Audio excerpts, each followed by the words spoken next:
Good morning and welcome to Our Issues Milwaukee. I'm your host, Andrea Williams. Our focus today will begin on mental health. 1 in 5 adults experience mental illness in the U.S., and mental illness affects people of all races and ages. My first guests have collaborated in an effort to raise awareness and decrease stigma related to mental illness. Brigette Hyler Richerson is the Vice President of Alpha Kappa Alpha Sorority Incorporated Upsilon Mu Omega chapter here in Milwaukee, and the Program Chair for Mental Health Awareness Day, MKE. Also joining us is Pastor Walter Jack Lanier. He's the pastor of Progressive Baptist Church and Director of Multicultural Services and Community Engagement at Milwaukee Area Technical College. Good morning. Good morning. Good morning. Thank you both for being here.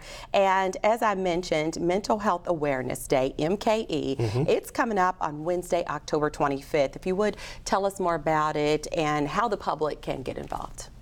Excellent. So Mental Health Awareness Day, MKE, like you said, it's this Wednesday, October 25th.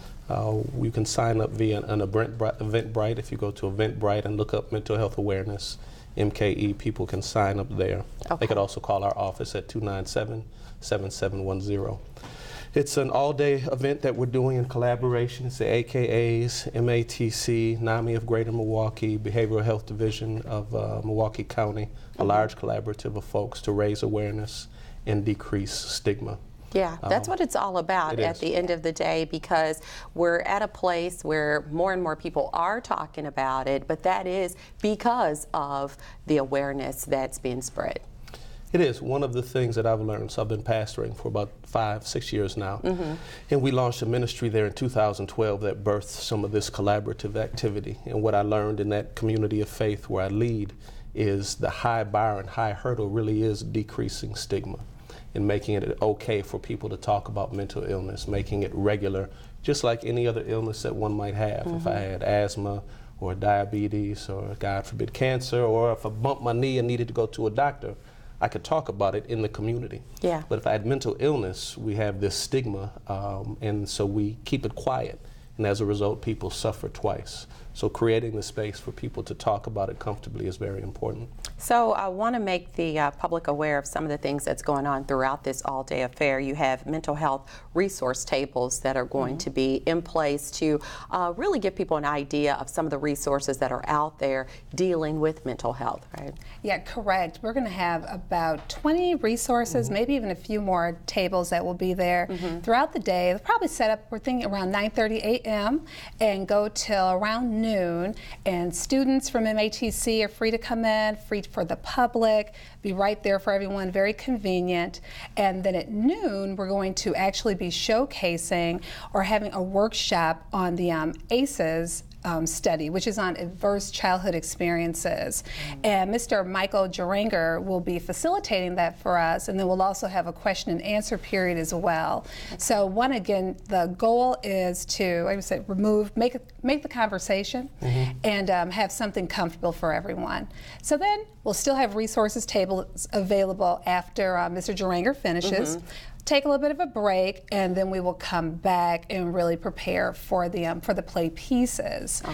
Pieces in my own voice, and really from Alpha Kappa Alpha, we want to work and have a place where it's very important for us, even at an international level, where we remove the stigma and we come out and we talk about this. Absolutely. And it's not something to hide and be ashamed of. Yeah. And Pieces really is a great conversation piece for that. And we'll talk a little bit more about that play as well. Pastor Lanier, talk about why it's important for MATC to be a part of this initiative.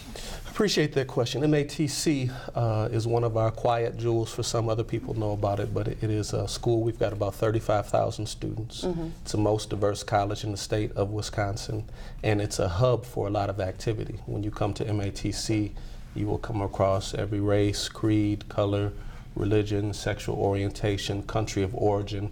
It is really a great place of intersection of our city, our county, and our state. And so what we're trying to do at MATC, and I'm looking to do in this new role around community engagement, is really be a convening place where we can open our doors for education, not only the school education, but also education about community issues like mental illness and mental health. So we're really excited both to be the convener and to structure this collaboration. Yeah, and so Aurora, a lot of people don't know, but Milwaukee native Dorothy Buchanan Wilson, she is in fact the international president of Alpha Kappa Alpha, and what's really special is that, of course, AKA is the oldest African-American sorority, and then you've got NAMI being the largest grassroots mental health agency, and you guys collaborating under really what Soror Wilson has in mind in helping really spread awareness and get rid of this stigma that people deal with on a daily basis. Absolutely.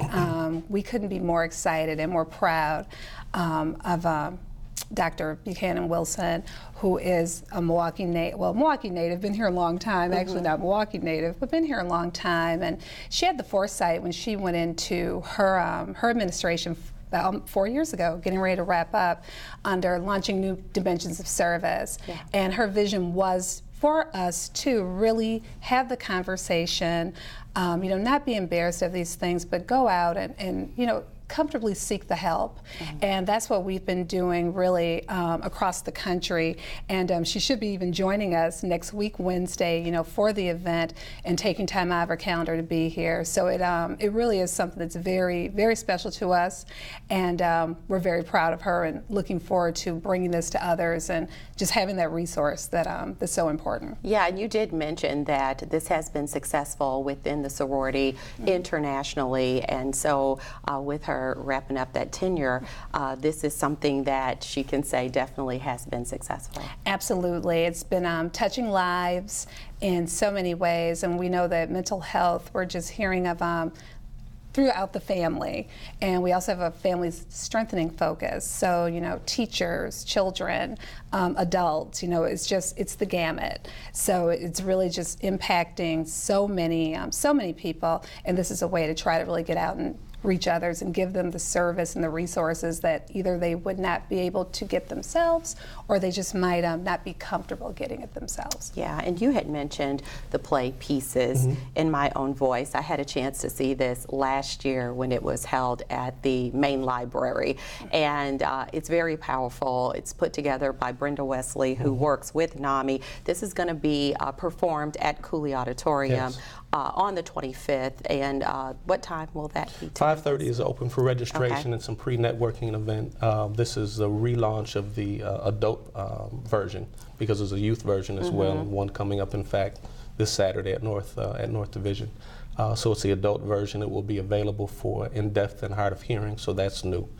But 5:30 to 6:30 is a networking, reception, registration, and then 6:30 is when we will begin the production of the play. All right, so that's something to look forward to. How did you collaborate with the sorority in order to really come together to help make a difference in the community? So, as I mentioned, about 6 years ago, 2012, so 5 years ago, we launched a ministry, the Miracle Network, out of Progressive Baptist Church, mental illness, raising awareness with church and community leaders everywhere. And when we launched it, then it was a collaborative. It was myself, a couple of other churches, a couple of other mental illness organizations, and NAMI was one of those organizations. So Brenda, we've collaborated from the beginning. When the partnership with NAMI and AKAs came together, one of your sorority sisters, Sandra Melcher, was taking the lead on doing some things here in Milwaukee, did a phenomenal job. A year and a half's worth of seminars at the library, at libraries all over the city. So we were at the same table, at the Miracle table, and so as we talked about that, and we said, how can we continue to collaborate? We had a meeting, I don't know, early this summer, the beginning of the summer, saying, how can we take this to the next level and do something bigger and larger and collaboratively? And so this is what manifests out of that, Mental Health Awareness Day.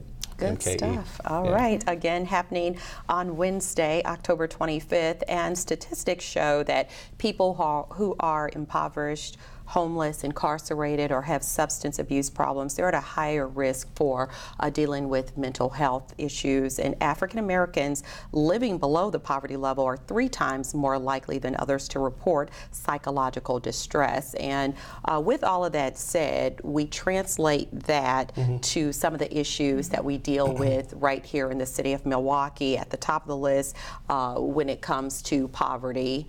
And then we've got, of course, the highest highest number of African American men behind bars in the country. Right. And then you deal with unemployment, segregation, education. The list goes on and on. How do we specifically take the statistics that we know are in place and deal with the people that live right here, knowing that we're dealing with those specific issues more than a lot of cities across the country? A couple of thoughts. The collaborative becomes extremely important because we have all those negative statistics for one, and I'll highlight the segregation in particular because we are as segregated as we are. We're a fragmented city, so there are opportunities and resources that exist in the city, but they're not always brought together in a way that they're easily accessible for people with resources, let alone those who do not have resources.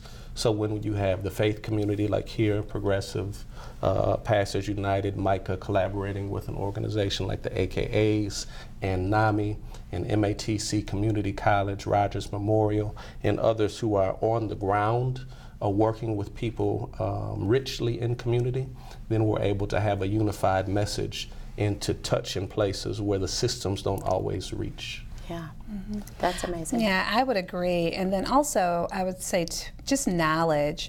So one of the reasons why we really reached out to Mr. Jaranger to talk about the ACE study, what you just said, those were examples of those adverse childhood experiences. So, you know, having a loved one that's incarcerated, having someone, you know, that's drug and alcohol addicted in the home, an abusive relationship, and how studies are showing the impact on that later in life in our mental health. So when you get just the awareness of it, it helps to bring some clarity, and then again that comfort to kind of talk about it. Yeah, and I think all of this is so very important, and I commend you all for really coming together, recognizing what needs to be done, and really putting it into action. Real quick, I just want to remind the viewers at home that at MATC, you've got your Men of Color initiative, which I think is huge when you talk about helping change the trajectory of boys and men of color and all the different things that they deal with, unlike any other person in our community. No, you're right on point and very timely. We just did something earlier today where I'm coming from. It's Black Male Achievement Month, as a matter of fact, nationally. We had a wonderful thing. We convened there today. And so at MATC, 22% of our student population is men of color, Hispanic, Latino, Native American, Asian American, African American. And so that represents just a rich opportunity to have significant impact with our students and in our community, and to work to bring out the best in all of our student population. So, we're doing a pretty good job, I think. Yes, I think it's safe to say that for sure. I would like to go over the details for Mental Health Awareness Day, MKE, once again, happening Wednesday, October 25th at MATC's downtown Milwaukee campus. For more information, if you would, give us that website again. The website, Mental Health Awareness, MKE.eventbrite.com. Mental Health Awareness, MKE.eventbrite.com. And the phone number to call, 414-297-7710. That's it. We'll put that on the screen. Thank you both. And it is a free event. We want everyone to come. Everyone to come. Yes. Emphasize that. It is absolutely free. Absolutely free. Thank you both for coming by. It's been a pleasure. All right. Brigette, Hyler Richerson is the VP of Alpha Kappa Alpha Sorority Incorporated's Upsilon Mu Omega chapter and the program chair for Mental Health Awareness Day, MKE. Pastor Walter Jack Lanier, he's the pastor of Progressive Baptist Church and director of Multicultural Services and Community Engagement at MATC. For more information on programs and services dealing with mental health, you can always contact our friends at NAMI Greater Milwaukee at 414-344-0447 or visit their website at namigrm.org. When we return to our Issues Milwaukee, we'll switch gears and take a look at the 45th anniversary of a law that mandated inclusive educational opportunities for all and opened doors for women and girls to compete in sports. We'll discuss Title IX with two outstanding women from our community, Lisa Antonito and Burnell Hooker, right after this.